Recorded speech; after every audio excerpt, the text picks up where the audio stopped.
Imagine ouvir um sussurro que não vem do mundo ao seu redor. Um sussurro que parece subir de algum lugar, além do próprio tempo. Ele te atrai com um estranho senso de urgência, como se algo ancestral estivesse tentando falar diretamente ao seu coração. Antes mesmo de entender por quê, você sente a necessidade de ouvir, porque o sussurro carrega uma mensagem sobre o que foi, o que é e o que se revelará. É aqui que a história começa, não com destruição ou medo, mas com um convite para testemunhar o que muito poucos jamais viram. Agora, imagine um velho vivendo em silêncio numa ilha rochosa, longe de casa. Seus cabelos são brancos, suas mãos estão gastas pelo tempo e o som do mar se choca incessantemente ao seu redor. Este não é um guerreiro ou um rei. Este é João, o discípulo que uma vez se reclinou em Jesus durante uma refeição noturna e tranquila, agora vivendo em exílio em Pátimos. Ele não está esquecido. Ele não está abandonado. Ele está sendo preparado para algo que abalará os alicerces do mundo. Aqui, na solidão e na distância, Deus o escolhe para ver o que nenhuma nação, nenhum império e nenhum governante jamais poderia controlar. João não planeja nada disso. Ele está simplesmente adorando, como sempre fez. Apegando-se à fé, mesmo quando o mundo tenta silenciá-lo. Então algo acontece. Uma presença preenche o ar ao seu redor, pesada, mas pacífica, poderosa, mas calmante. Antes que ele possa se virar, uma voz fala atrás dele com uma força que parece uma trombeta cortando o céu. Chama seu nome. Chama-o para se levantar, chama-o para testemunhar uma revelação que mudará tudo. Ele se vira, e o que ele vê não é uma visão de destruição, mas uma visão de glória avassaladora. De pé, entre 7 candelabros de ouro, está o Cristo ressuscitado. Seu rosto brilha com uma luz que João nunca viu antes. Sua voz tem a profundidade de muitas águas. Seus olhos carregam um fogo que vê toda a verdade. Este momento não é para assustar João. É para lhe mostrar que mesmo no exílio, mesmo no isolamento, Deus está presente, ativo e falando. Cristo não aparece apenas para confortar João.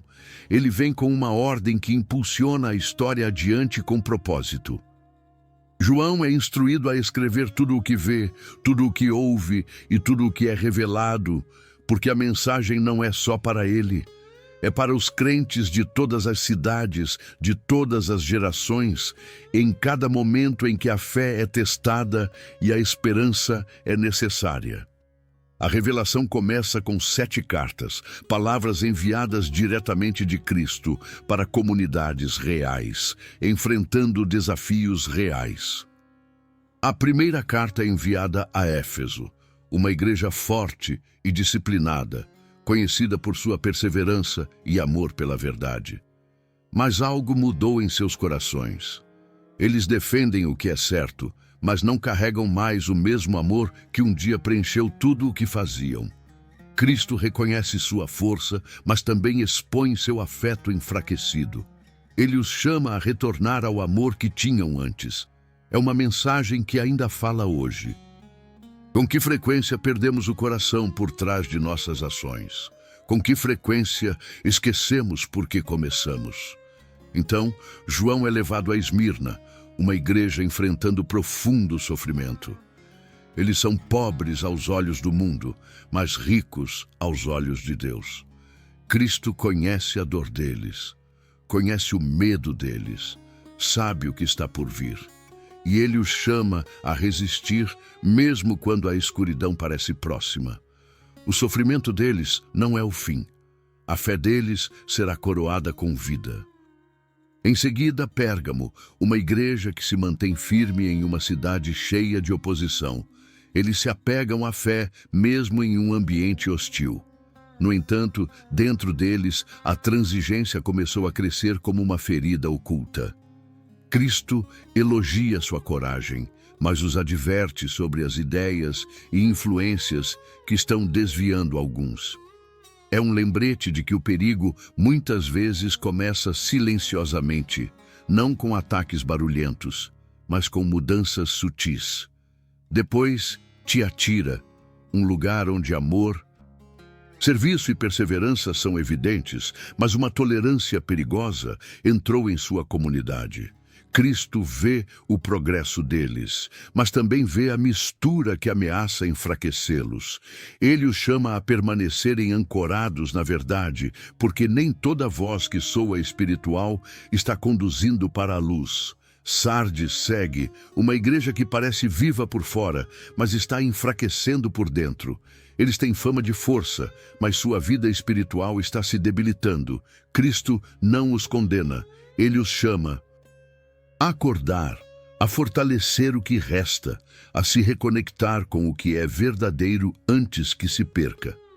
É uma mensagem que ressoa profundamente em muitos hoje, que sentem que estão à deriva, sem perceber completamente. Filadélfia se destaca em contraste. Eles têm pouca força, mas se apegaram a Deus com tudo o que têm. Cristo abre uma porta para eles que ninguém pode fechar. Sua perseverança se torna sua vitória. Sua fé se torna sua proteção. Sua humildade se torna sua força. Isso mostra que o poder não é medido por números ou influência, mas por um coração que permanece fiel. Finalmente, vem Laodiceia, uma igreja rica e confiante que se tornou morna. Estão confortáveis, mas espiritualmente vazios. Cristo fala com eles com honestidade, não para rejeitá-los, mas para chamá-los de volta. Ele bate à porta deles, ele os convida a retornar. Suas palavras mostram que, mesmo quando caímos na complacência, Deus ainda busca nos restaurar. Através dessas cartas, a audiência vê não apenas comunidades antigas, mas reflexos de si mesmos. As forças, as lutas, a pressão, as distrações. Nada mudou. Os corações humanos ainda lutam com as mesmas tendências. É por isso que o Apocalipse começa com estas mensagens. Antes das visões do céu, antes dos selos e das trombetas, antes das batalhas e das vitórias, Cristo fala ao coração do seu povo, e é aqui que o mistério se aprofunda. Se estas cartas foram escritas para comunidades ao longo de 2000 anos, o que Cristo está dizendo a nós hoje? Que mensagem ele está moldando para a sua vida? Que parte da sua fé está sendo fortalecida? Que parte está sendo desafiada? Estas não são perguntas para criar medo, mas perguntas que constroem antecipação para o que virá a seguir. À medida que a visão avança, a história se expande para reinos além da terra, e João é levado à própria sala do trono do céu. Mas isso é o próximo capítulo. Se este começo te atraiu, comente "despertar" abaixo e aperte o botão de curtir, para que esta mensagem possa alcançar mais pessoas que precisam dela. A jornada continua em breve. Há momentos na vida em que você sente algo te puxando para cima por dentro, como uma força invisível, elevando sua atenção em direção a algo maior do que você. É sutil e silencioso no início, mas cresce até que você não possa ignorá-lo. Você sente que uma porta está se abrindo em algum lugar, mesmo que não consiga vê-la. João sentiu algo semelhante. Mas, ao contrário de nós, ele não estava em uma cidade, ou em uma sala, ou cercado de pessoas. Ele estava sozinho em uma ilha, e, no entanto, o que ele experimentou em seguida foi tão extraordinário que nem mesmo o silêncio ao seu redor pôde prepará-lo para o que estava por vir. Em um momento, ele estava simplesmente esperando, ouvindo, orando. No momento seguinte, ele estava sendo atraído para um reino além de tudo o que o mundo poderia conter. Sem aviso, uma voz o chama novamente. Mas desta vez, não está atrás dele. Parece vir de cima, de um lugar que ele ainda não tinha permissão para ver. A voz diz: "Sobe para cá." E naquele instante, tudo muda. Seus arredores se desvanecem, o mundo físico se dissolve, e ele é levado para uma dimensão onde a fronteira entre o que é visto e o que é invisível não existe mais. O que se desenrola diante dele é quase impossível de descrever, mas João tenta porque precisa. O que ele vê não é um sonho, não é imaginação, é a realidade vista da perspectiva do céu. Ele se encontra diante de um trono, não um trono terrestre construído por mãos humanas, mas um trono que irradia uma presença avassaladora. Sua glória não é áspera ou assustadora, mas poderosa o suficiente para silenciar todo o pensamento. Este trono é o centro de tudo, o lugar onde toda a criação é mantida unida. João não descreve aquele que está sentado ali com traços físicos. Ele fala por meio de comparações, buscando palavras que não falhem. O trono brilha como pedras preciosas. Sua beleza é tão pura que parece viva. Ao seu redor há um arco-íris que parece ter profundidade, significado e propósito, não apenas cor. Parece um símbolo de misericórdia envolto em majestade. Então ele nota os 24 anciãos sentados ao redor do trono, cada um vestindo branco e coroado com ouro. A presença dele sozinha comunica uma verdade. Este trono não está isolado. Ele governa sobre tudo e inclui aqueles que foram fiéis. Raios brilham, trovões ecoam. A cena parece o coração de toda a existência, pulsando com poder. Mas a atmosfera não é caótica. É precisa, ordenada, intencional. 7 chamas ardem diante do trono, representando a plenitude do Espírito de Deus. Neste ponto, muitas pessoas poderiam perguntar: por que mostrar tudo isso a João? A resposta vem lentamente, através do que João vê em seguida. Diante do trono jaz algo que se parece com um mar de vidro, claro e calmo, como se todo o caos fosse silenciado na presença de Deus. E cercando este trono estão 4 seres viventes. Sua aparência é diferente de tudo na terra, mas eles não trazem medo. Eles trazem entendimento. Eles representam a plenitude da criação e nunca param de proclamar a santidade daquele que está sentado no trono. Os anciãos respondem ao louvor deles, lançando suas coroas diante do trono. Esta imagem é profundamente significativa. No mundo, uma coroa é um símbolo de autoridade e conquista. No céu, a maior honra é colocar tudo aos pés de Deus. Este momento mostra a verdadeira natureza da adoração. Não é sobre música ou emoção, é sobre reconhecer a realidade. Deus é digno de todas as coisas. Enquanto João observa, a cena muda. Sua atenção é atraída para algo na mão direita daquele que está no trono. É um livro selado com 7 selos, e de repente a tensão na sala muda. Um anjo poderoso fala com uma voz que abala a atmosfera. Quem é digno de abrir o livro? A pergunta não é sobre força, é sobre autoridade. Dignidade, pureza, ninguém se apresenta, nem no céu, nem na terra, nem debaixo da terra. Ninguém pode abri-lo.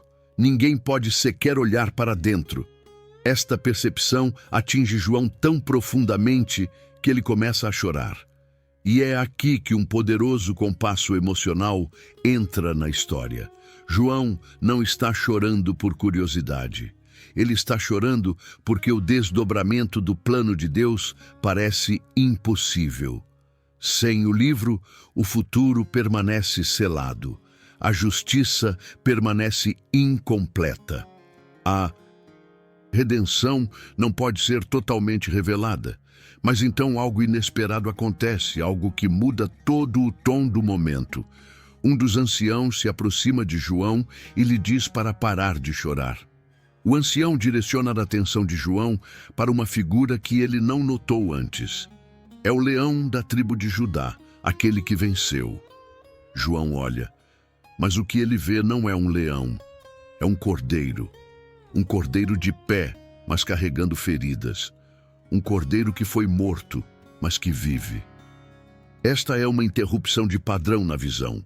João espera poder, ele vê sacrifício. João espera força, ele vê redenção. O cordeiro caminha até o trono e pega o livro, e o céu reage instantaneamente.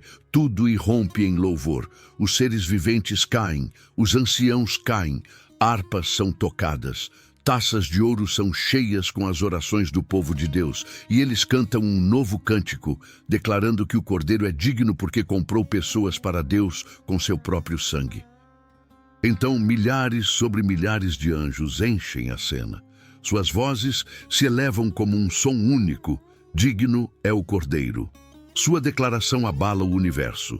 E então, como se a própria criação respondesse, toda criatura no céu, na terra, debaixo da terra e no mar se junta ao louvor. Toda voz, todo ser, tudo reconhece a verdade. Este momento revela algo essencial. O futuro não é destrancado pela força, é destrancado por aquele que deu sua vida e venceu a morte.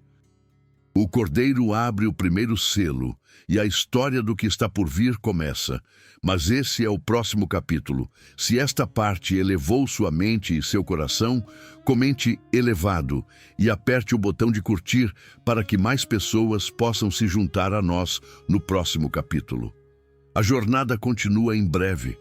Há um momento em toda a grande história em que a atmosfera muda de repente, quando você sente que o que está por vir mudará tudo o que você pensava ter entendido. Você sente isso antes de ver. Sua respiração desacelera, sua atenção se aguça. Algo dentro de você diz: preste atenção agora. Este é o momento em que João está prestes a entrar. O que ele vê em seguida não é calmo, nem gentil, nem distante. É a revelação de eventos que abalam o próprio mundo. Até agora, João testemunhou adoração, glória e aquele que é digno. Mas, à medida que o Cordeiro quebra os selos do livro, o tom da visão muda. O céu não fica em silêncio porque nada está acontecendo. Fica em silêncio porque algo enorme está prestes a começar. É a calma antes que o mundo seja confrontado com o que ignorou por tempo demais. João observa enquanto o Cordeiro quebra o selo final. Não há explosão de som. Em vez disso, há uma pausa. Um silêncio tão profundo que até o céu para. O silêncio dura o tempo suficiente para João sentir o peso dele. O que poderia ser tão significativo para que o próprio céu prendesse a respiração? Então a quietude se quebra. 7 anjos se apresentam, cada um segurando uma trombeta.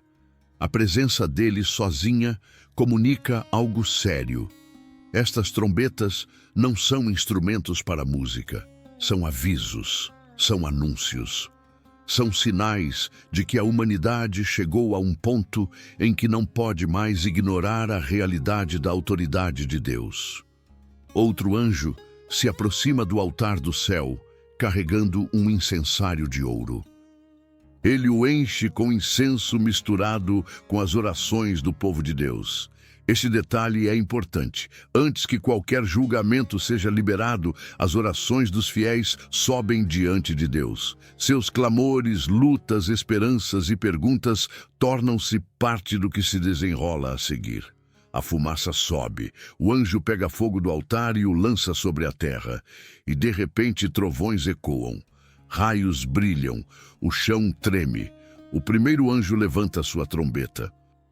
Quando ele a toca, granizo e fogo misturados com sangue caem sobre a terra. 1/3 da terra queima. Florestas são destruídas. Campos são queimados. O que antes parecia estável, agora revela sua fragilidade. Esta não é uma destruição aleatória. É o começo de um chamado divino para despertar. A terra responde às escolhas da humanidade e o custo se torna visível. Antes que alguém possa processar o primeiro evento, o segundo anjo toca sua trombeta. Algo como uma montanha em chamas se choca contra o mar. O impacto é massivo, a água fica vermelha. 1/3 das criaturas marinhas morre, navios afundam. Os oceanos do mundo, antes símbolos de poder e comércio, tornam-se símbolos de vulnerabilidade. A humanidade começa a sentir o quão pequena realmente é. A terceira trombeta traz um tipo diferente de crise. Uma grande estrela cai do céu, ardendo como uma tocha. Ela atinge rios e nascentes, tornando as águas amargas. O nome da estrela é Absinto. As pessoas bebem a água e sofrem por causa de sua amargura. Este momento não é apenas sobre água física, ele revela como as escolhas da humanidade podem envenenar o que deveria trazer vida e refrigério. Então a quarta trombeta soa. Um terço do sol, da lua e das estrelas são atingidos. A luz diminui. O dia perde seu brilho, a noite fica mais escura que o normal. O próprio universo parece escurecer como um aviso. A escuridão não é apenas física aqui, é simbólica de um mundo se separando lentamente da fonte de luz. No entanto, mesmo agora, estes eventos são para chamar as pessoas de volta, não para afastá-las. Mas algo novo interrompe o padrão. Uma águia voa pelo céu, gritando com uma voz alta. Sua mensagem é simples e aterrorizante. As próximas 3 trombetas serão piores. Esta interrupção redefine o tom emocional. Tudo até agora tem sido intenso. Mas agora, João aprende que os próximos momentos revelarão verdades ainda mais profundas sobre a rebelião humana e as consequências que se seguem. A quinta trombeta soa e o mundo muda para uma cena diferente de todas as anteriores. Uma estrela cai e recebe a chave para o abismo. A fumaça sobe como uma nuvem massiva. Da fumaça saem seres semelhantes a gafanhotos com poder para atormentar. Não destruir, atormentar. Sua aparência é perturbadora, não porque são monstruosos, mas porque representam a realidade espiritual por trás do sofrimento humano. As pessoas anseiam por alívio, anseiam por fuga, mas por 5 meses não conseguem encontrá-la. O mundo enfrenta as consequências da rebelião espiritual, consequências que não podem ser evitadas por meio de força ou riqueza. Então a sexta trombeta soa. 4 anjos presos no Eufrates são liberados. Um enorme exército se levanta. 1/3 da humanidade é atingido. Fogo, fumaça e enxofre se espalham pela terra. É um momento tão vasto que nenhuma história na Terra jamais chegou perto de descrever algo assim. No entanto, mesmo diante de tudo isso, o detalhe mais chocante não é a destruição, é a reação. As pessoas não se arrependem, elas não questionam seu caminho, não se voltam para Deus, continuam nas mesmas escolhas que as levaram a este ponto. Apegam-se a ídolos, violência, imoralidade e engano. Este detalhe é essencial porque revela algo verdadeiro sobre o coração humano. Apenas as consequências não mudam as pessoas. Somente um coração transformado o faz. A tensão na visão continua a aumentar. Mas então algo inesperado acontece novamente. Uma interrupção de padrão, um momento de pausa. João vê um anjo poderoso descendo do céu com um livro na mão. O anjo coloca um pé no mar e um pé na terra, mostrando autoridade sobre ambos. Ele clama com uma voz como a de um leão. Este momento redefine o foco. Antes que a 7ª trombeta soe, João recebe instruções sobre um mistério que ele deve entender, mas não revelar totalmente. Ele pega o livro e o come. Tem um sabor doce, mas torna-se amargo dentro dele. Isso simboliza uma verdade que ele deve carregar. A mensagem de Deus traz esperança, mas também traz responsabilidade. O mundo precisa ouvir o que está por vir, mesmo que seja difícil de aceitar. Quando a 7ª trombeta finalmente soa, não há caos, sem desastre. Em vez disso, o céu irrompe com uma declaração que muda toda a direção da história. Vozes gritam que o reino do mundo se tornou o reino do Senhor e do seu Messias. Este não é um momento de destruição, é um momento de vitória. O plano de Deus avança, a justiça começa a se manifestar. O que parecia imparável no mundo agora é confrontado com a verdadeira autoridade. A visão das trombetas não é para aterrorizar, é para despertar. Mostra que o mundo não está à deriva sem direção. Mostra que Deus ouve as orações de seu povo. Mostra que o julgamento não é aleatório, mas proposital. Mostra que a escuridão não terá a última palavra. E prepara João e a audiência para a próxima parte da revelação, onde o conflito se torna ainda mais claro e as forças por trás das cenas são reveladas. Se este capítulo te manteve engajado e abriu sua perspectiva, comente elevado e deixe um curtir para que mais pessoas possam continuar conosco no próximo capítulo desta jornada. Às vezes, uma história atinge um ponto em que tudo o que você pensava ter entendido muda em um único momento. Parece que uma cortina está sendo puxada, revelando um conflito que sempre esteve lá, mas nunca foi totalmente visto. Este é o momento em que João entra em seguida. A cena muda tão repentinamente que ele não pode mais confiar no que já testemunhou. O que ele está prestes a ver não é apenas uma visão de eventos, é uma revelação das forças que moldam o mundo a partir das sombras. Após as trombetas, após os avisos, após as declarações do céu, João se encontra observando uma cena completamente diferente se desenrolar. Em vez de olhar para a terra ou o céu, sua atenção é atraída para um sinal no céu. É descrito como algo grande, algo significativo, algo que carrega peso. Uma mulher aparece vestida com o sol. Ela está em uma posição que sugere importância, não fraqueza. Ela está prestes a dar à luz. A criança que ela carrega não é comum.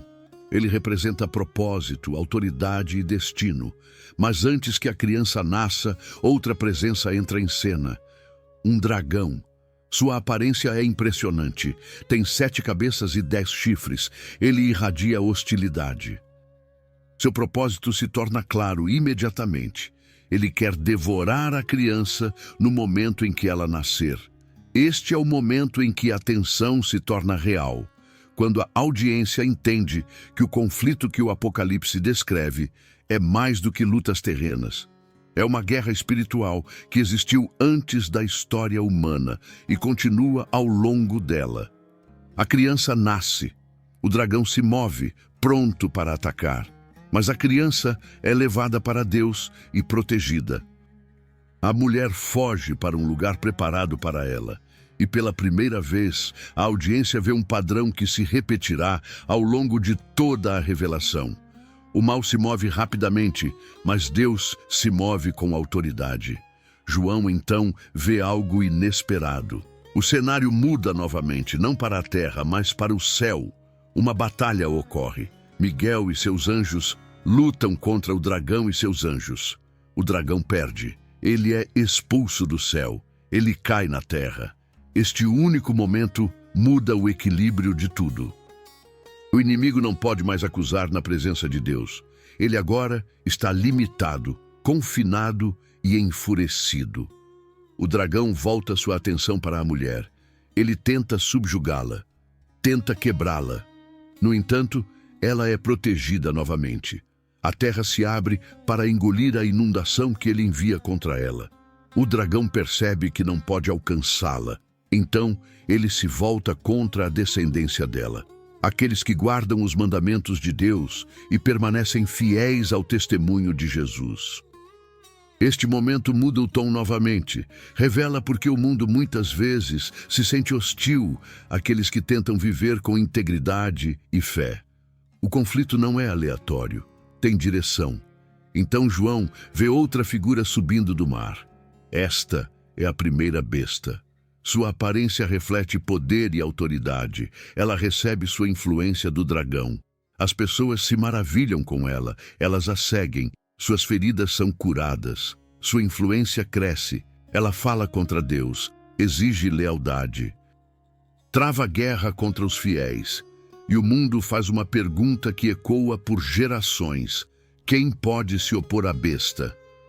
Esta pergunta não é apenas falada, ela reflete uma pressão psicológica que a audiência pode sentir. A besta representa sistemas, poderes e estruturas que parecem grandes demais para resistir. Mas a visão não termina aí. Uma segunda besta se levanta, desta vez da terra. Seu propósito é diferente, mas conectado. Ela realiza sinais, ela engana. Ela direciona a adoração para a primeira besta. Ela impõe lealdade, ela cria uma imagem da besta e exige obediência a ela. Qualquer um que se recuse enfrenta exclusão, sofrimento ou morte. Esta segunda besta introduz um sistema que marca as pessoas. Uma marca colocada na mão direita ou na testa. Sem ela, ninguém pode comprar ou vender. Esta marca representa a aliança. Não é apenas um símbolo, é uma declaração de fidelidade. O número associado a ela é 666. O significado se torna claro. O mundo exige uma lealdade que pertence somente a Deus. Mas a visão não deixa a audiência com medo. Ela muda novamente, oferecendo um momento de esperança. João vê o Cordeiro de pé no Monte Sião, cercado por aqueles que permaneceram fiéis. Eles carregam o selo de Deus. Eles cantam um novo cântico. Não estão derrotados, não estão esquecidos. Eles se apresentam como prova de que o conflito não termina com a destruição. Termina com perseverança e recompensa. Anjos aparecem com mensagens que explicam o que está em jogo. O primeiro chama o mundo a temer a Deus e dar-lhe glória. O segundo anuncia a queda da Babilônia, um símbolo de poder corrupto e engano. O terceiro adverte contra adorar a besta ou receber sua marca. Estas mensagens não são avisos aleatórios, são convites. São os últimos chamados para o mundo escolher sabiamente. Neste ponto, um compasso emocional entra na história. João vê a paciência dos santos. Sua perseverança importa, sua fidelidade é vista, sua obediência é registrada. E então ele ouve uma voz que declara que aqueles que morrem no Senhor são abençoados. Suas obras o seguem. Sua fé não é esquecida. Então a visão muda novamente, mostrando uma sequência final que aumenta a intensidade. João vê uma figura semelhante ao Filho do Homem com uma foice na mão. A terra é colhida. O julgamento começa. Anjos se movem com propósito. Taças da ira são preparadas. Tudo começa a convergir para um confronto final. Esta parte da revelação expõe a verdadeira natureza do conflito. Mostra o que está por trás da história, cultura, poder e engano. Revela que a humanidade não está simplesmente vivendo eventos. Ela está presa em uma luta maior que exige consciência, perseverança e entendimento. O dragão, as bestas, o falso profeta, a marca, a pressão, tudo aponta para uma escolha que deve ser feita. Isso prepara o palco para o próximo capítulo, onde as taças são derramadas e o colapso final dos poderes corruptos se torna inevitável. Se este capítulo te manteve focado e abriu seu entendimento, comente "Fique firme abaixo" e deixe um curtir para que mais pessoas possam continuar esta jornada conosco no próximo capítulo. Há momentos no Apocalipse em que a visão para de parecer distante e começa a parecer um confronto, não barulhento nem caótico, mas pessoal. Como se algo estivesse parado na sua frente, esperando por uma resposta que você não pode evitar. Este próximo capítulo começa exatamente neste espaço. Não oferece conforto primeiro. Oferece verdade. João testemunha algo que não é apenas uma mensagem para o futuro. É um aviso sobre o presente, um aviso sobre a direção que a humanidade continua a seguir. A cena começa com uma voz do céu que carrega a autoridade absoluta. Não há hesitação nela. A voz ordena que os 7 anjos derramem as taças da ira de Deus sobre a terra. Este não é o início do julgamento, é a conclusão dele. Tudo o que estava se acumulando, desde os selos até as trombetas e a ascensão do dragão e das bestas, agora chega num ponto em que o atraso não é mais possível. O que tem sido tolerado agora será confrontado. O primeiro anjo derrama sua taça. Chagas dolorosas surgem naqueles que aceitaram a marca da besta. Este detalhe não é apenas físico. Ele simboliza a decadência interna causada pela escolha de aliança com algo oposto a Deus. É uma consequência que revela a condição espiritual que estava oculta sob a superfície. Aquilo em que as pessoas confiavam para protegê-las, agora se torna uma fonte de sofrimento. A segunda taça transforma o mar em sangue. Toda criatura viva no mar morre. Os oceanos que antes traziam vida, comércio e força tornam-se símbolos de um mundo enfrentando os resultados de sua própria rebelião. A terceira taça estende este julgamento aos rios e nascentes. A água em toda parte se torna intragável. E neste momento, um anjo pronuncia palavras que explicam por que estes julgamentos são justos. O mundo derramou o sangue dos inocentes e agora bebe o que criou. Isso não é vingança, é equilíbrio. A quarta taça afeta o sol. O calor se intensifica. As pessoas queimam. Em vez de se voltarem para Deus, elas o amaldiçoam. Esta reação revela algo importante sobre o Apocalipse. O julgamento por si só não cria arrependimento. O coração humano deve escolhê-lo, e muitos não o fazem. Então, a quinta taça mergulha o reino da besta na escuridão. A escuridão é espessa, é exaustiva. As pessoas mordem suas línguas de dor. No entanto, elas ainda se recusam a se afastar de suas escolhas. A visão mostra uma verdade dolorosa. Algumas pessoas se apegam ao que as destrói, porque não conseguem imaginar outro caminho. A sexta taça muda a atmosfera novamente. O rio Eufrates seca, preparando um caminho para reis do Oriente. Isso não é apenas geografia, é estratégia. Forças começam a se reunir para um confronto final. Espíritos demoníacos se movem entre líderes, realizando sinais, influenciando decisões, moldando alianças. O mundo se prepara para a batalha sem entender quem realmente a está liderando. O lugar para onde este ajuntamento leva é chamado Armagedon. O nome por si só cria tensão. Mas o Apocalipse não descreve uma longa guerra. Descreve um momento final em que a rebelião atinge seu pico. O palco está montado. Os poderes estão alinhados. O mundo acredita que está marchando para a vitória, sem perceber que está marchando para o julgamento. Então, a sétima taça é derramada e uma voz do trono declara: "Está feito." O que se segue é uma série de eventos que ninguém pode evitar. Trovões ribombam, raios brilham. Um terremoto diferente de tudo na história quebra a terra. Cidades caem, montanhas desaparecem, ilhas se movem e enormes pedras de granizo caem do céu. A humanidade, em vez de buscar misericórdia, amaldiçoa a Deus novamente. Sua reação mostra a profundidade de sua rebelião. Mas o Apocalipse não encerra o capítulo com destruição. Ele muda para outro símbolo, Babilônia. Mostrada a João uma figura que representa corrupção, riqueza, orgulho e influência. Babilônia é descrita com imagens que revelam seu poder. Ela é atraente, ela é admirada. Ela se assenta sobre nações e reis, moldando seus desejos, seus valores, suas decisões. Ela não é apenas uma cidade, ela é o sistema do mundo.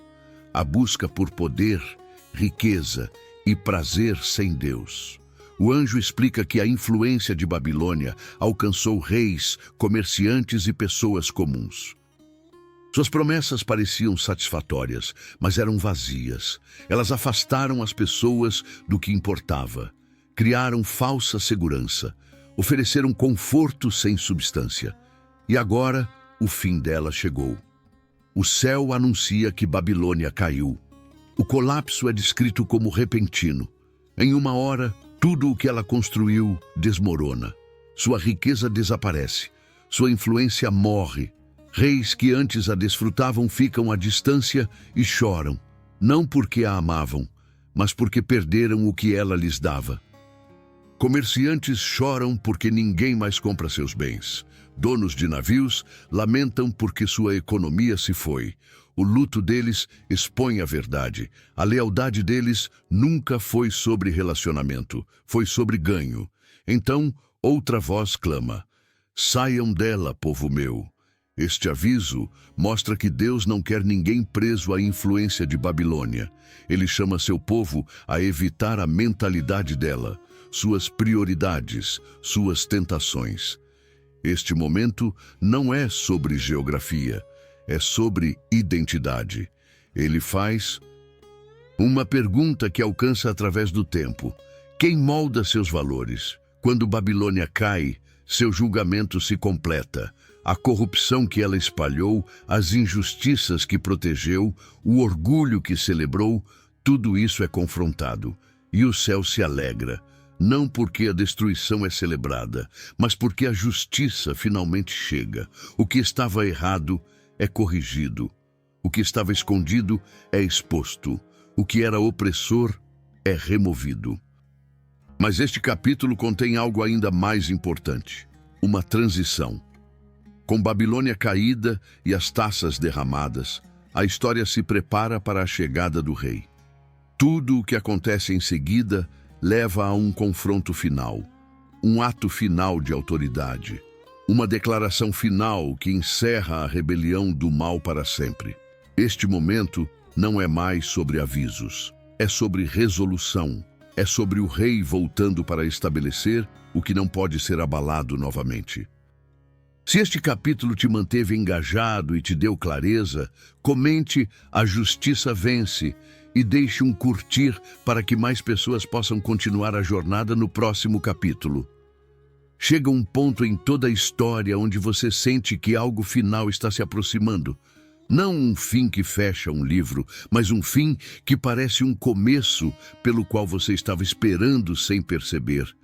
Enquanto João se prepara para testemunhar a última parte da revelação, a atmosfera muda novamente. Está mais quieta do que antes, mas carrega mais peso. Você quase pode sentir que tudo está se movendo em direção a um momento final, onde cada pergunta, cada luta e cada oração não respondida finalmente encontra seu lugar. João vê os céus se abrirem mais uma vez. O silêncio é substituído por uma presença que preenche tudo. Um cavalo branco aparece, e aquele que o cavalga carrega uma autoridade diferente de tudo o que já foi visto. Seu nome é Fiel e Verdadeiro. Seu julgamento é justo, seus olhos ardem com propósito. Coroas repousam sobre sua cabeça, mostrando sua posição sobre todo governante e poder. Sua veste está molhada em sangue, não para mostrar derrota, mas para mostrar vitória já alcançada. Seu nome é o Verbo de Deus. Atrás dele, os exércitos do céu o seguem. Não parecem exaustos ou feridos. Eles se movem com confiança. Não carregam medo. Não estão se preparando para uma longa batalha. Eles simplesmente seguem seu rei. A espada que sai de sua boca mostra que seu poder não é força física. Sua autoridade é final. Ele fala, e as realidades mudam. Os reis da terra reúnem seus exércitos. Eles acreditam que podem vencer. Acreditam que podem lutar. Acreditam que podem se apegar ao poder. Eles não entendem que a batalha não é igual. Não entendem que aquele que eles enfrentam já superou tudo em que eles dependem. Eles marcham posicionados para o conflito, mas no momento em que o rei age, a batalha termina. A besta é capturada. O falso profeta é capturado. Ambos são lançados vivos no lago de fogo. Não há fuga, não há atraso. Os exércitos que os seguiram caem. A rebelião que durou gerações termina em momentos. Mas a história não para aqui. Após esta vitória, um anjo desce do céu carregando uma grande corrente. Ele agarra o dragão, a antiga serpente, o diabo, Satanás, e o prende por 1000 anos. O inimigo da humanidade, o enganador, o acusador, aquele que corrompeu nações e se opôs a Deus desde o início, é confinado. Ele é encerrado sem poder para enganar o mundo. A terra entra em um novo período. João vê tronos. Ele vê pessoas com autoridade para julgar. Ele vê aqueles que foram fiéis, que recusaram a marca, que se mantiveram firmes sob pressão e perseguição. Eles voltam à vida e reinam com Cristo por 1000 anos. Este reinado não é simbólico, é real. Representa justiça, paz e ordem restaurada. Pela primeira vez desde o início da história, a humanidade experimenta o que significa viver sob uma liderança verdadeiramente justa. Quando os 1000 anos terminam, algo inesperado acontece. Satanás é solto por um curto período. Este momento aumenta a tensão novamente. Após 1000 anos de paz, por que permitir que a rebelião se levante uma última vez? A resposta se torna clara através da visão. Mesmo após experimentar a paz, alguns ainda escolherão o engano. Alguns ainda rejeitarão a verdade. Alguns ainda seguirão a escuridão. Isso mostra que a rebelião não é causada pelo ambiente ou pelas circunstâncias. É uma escolha do coração. Satanás reúne um número massivo de pessoas. Elas cercam a cidade amada. Preparam-se para atacar. Mas assim como antes, o conflito não se torna uma longa batalha. Fogo desce do céu. A rebelião termina instantaneamente. Satanás é lançado no lago de fogo com a besta e o falso profeta. Seu julgamento é eterno. Sua influência nunca retorna. O conflito que começou muito antes da humanidade agora se conclui para sempre. Então, vem um momento diferente de tudo na revelação inteira. João vê um grande trono branco. Aquele que está sentado nele carrega uma autoridade que remove todas as ilusões. O céu e a terra fogem de sua presença. A própria realidade não pode permanecer diante dele sem ser transformada. Os mortos, grandes e pequenos, ficam diante do trono. Livros se abrem, o livro da vida se abre. Cada vida é examinada, cada decisão é revelada, cada momento é lembrado.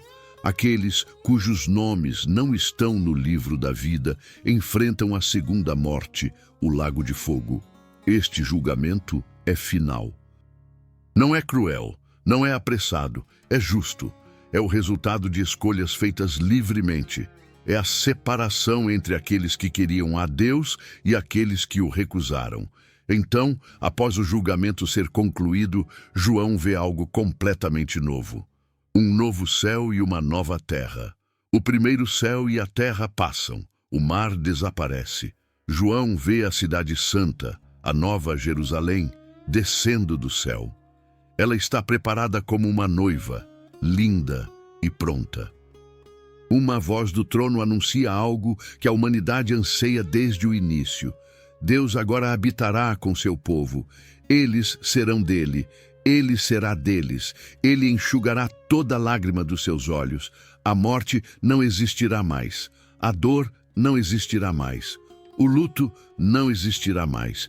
Tudo o que estava quebrado será substituído por algo inteiro.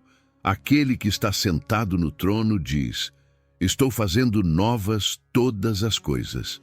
Estas palavras não são uma promessa para mais tarde. São uma declaração de certeza. Ele diz: está feito. Assim como a criação começou com sua palavra, a criação restaurada começa com sua palavra.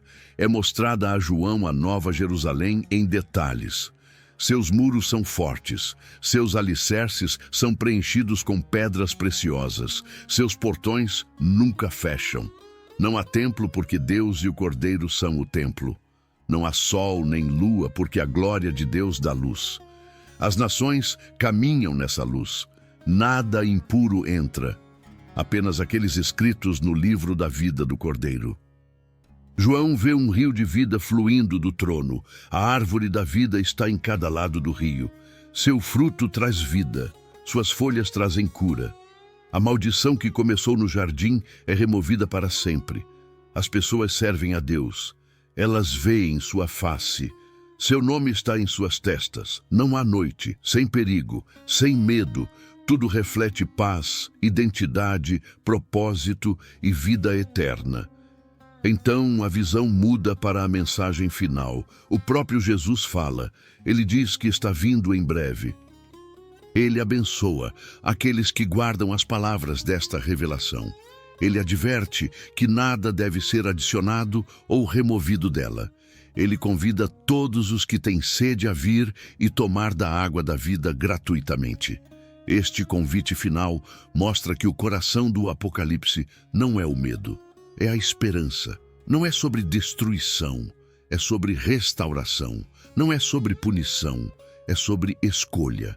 As palavras finais de João ecoam com certeza. Jesus diz, sim, venho em breve. João responde, amém. Vem, Senhor Jesus.